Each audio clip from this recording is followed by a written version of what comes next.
தான் ஒரு வீடியோ போட்டேன் இந்த மாதம் எங்கள் கம்பெனி வண்டி கரெக்டாக கர்நாடகா ஆர்டிஓ தாண்டி நக்லியில் ஓரம் கட்டி படுத்துருக்காரு. ஃப்ரெண்டு தான், எங்கள் கம்பெனி வண்டி. கிட்ட காட்டு கேஜி எல்லாத்தையும் உடச்சி எடுத்து வரும்போது தான் ஃபுல் பண்ணிட்டு வந்தார். ஒரு 380 லிட்டர் எனக்கு தெரிஞ்சு எடுத்துகிட்டு போனோம்னு நினைக்கிறேன். ஒரு இன்ஜின் நம்ம காட்டுது, என்ன பண்ணுறதுன்னு தெரியல.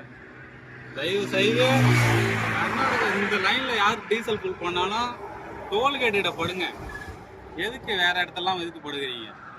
ஏற்கனவே இந்த லைனில் அதிகமாக மெக்கானிக்கே சொல்கிறான், இந்த லைன்லாம் இப்போ வண்டி போட்டு படுக்காதீங்கன்ட்டு.